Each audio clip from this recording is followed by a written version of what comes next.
I saw these people on the road, so I want to ask them some questions. Please, we're gonna know first. Kita. Ọnọdụ anyị nọ na-ewukwa anyị iwe maka na ndị Fulani achụpụgo anyị n'ebe anyị bi. Okay, ha chụpụgo n'ebe unu bi. Yeah. So ile anya kita tenyi na nye ibe ekwo this morning. Anyị ejibe ekwenyi. Unu ebe ni this morning. Eziokwu.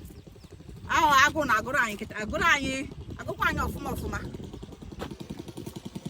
Okay, so now ebe unu bi, unu apụgo ebe unu bi due to the Fulani attack. Okay, all those villages I have posted. Okay, all those villages I follow. Okay, from Abeba. Mba, obere ka ijele. Obere ka ijele oburu ibu. Abandon house. Huh? Oh, so aba ho na aga kedu what is happening there? Akwa mmadụ bi ebe ahụ. But people also. I just Okay. People are coming back to their village now. Okay, gradually, and the security is there. No, security is not there. Security never I want vigilante. Okay, vigilante. Like myself now. Okay, now, but that one village now, no attack again. Recently, there's no attack. Okay, recently, and people are coming back. And some of those houses have been destroyed. Yes, and you people need help to build the house. Yes. So, what is the name of that village? Okpoko, Mbuji. Yes. They are returning back to their village. Small. They are eager to come back, but no help. No help. What kind of help do you people need? We need houses. Houses, so to build all these houses. Yes. And what? And access road. Yes. And houses. Yes, sir. They there 20 there for one house, one place, one. Okay, some people there for 20, only one house. One house because of their house has been destroyed. Yes. They carry canopy. They do with everything you see. Carry do one house. Okay, when they use canopy. That's zinc. Like Zinc.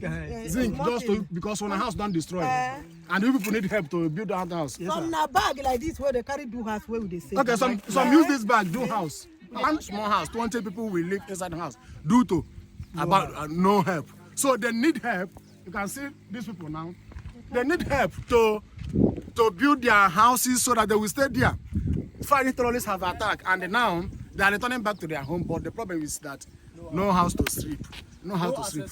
No, so ndị Igbo, I ga mona gesino munna anya aka. I ga mona gesino munna anya aka. Imako ife okwu aba na akpa ka some people je muno. Hajira akpa me unu. Aga m ịga ba mana ebe magatara aka buru ibu. Hajira akpa me unu. Fara ala hu ebe ahụ. Fara hu ebe because of no money to build house because Fulani terrorists has destroyed their home. No place to farm. That is, we have farm but no farm. No farming. We not buy food for this. Now food we go to buy here now. We go eat there. Okay. No food there. Okay, no food there again. Oh my God. We are not there because Arocharo Fulani reach here. Okay. So can I go number? Okay, sir. So so what is the problem? What is the problem now? They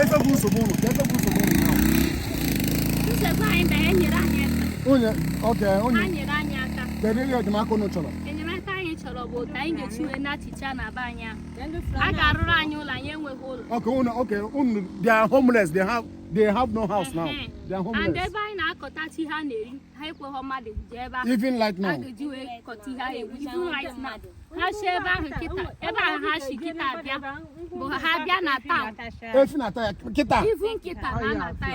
So now my habiara tam I go to Haneri. Without Namade village, Bagoteba, no one go to Haneri. So no way he had it. Just when you're not going Okay, now come back. Uno return or if you return back on our hometown. Even a fool not to have no house, everything has been destroyed. Yes. Okay, look what's going on. You people are sleeping under a tree. No house to sleep. Igbo, Naifu Muna and Agamiga. And why I'm calling here that God, you people should help our brothers, our sisters now in this condition. They are home, everything has been destroyed. So now let me know the point. Now and a village now I know she village town because of village because of attack. Okay, I want to understand. People are not at the village now. Okay, what be allowed due to there is no house. Igbo, umunanya do homeless. How do homeless and what homeless and what They are homeless. They have no place to sleep. Some of them allow no voices. Some of them, so they have no house. Fulani terrorists has come to their hometown, destroy many houses, burn it down, slaughter many people. They kill people. They kill many people. Uncountable.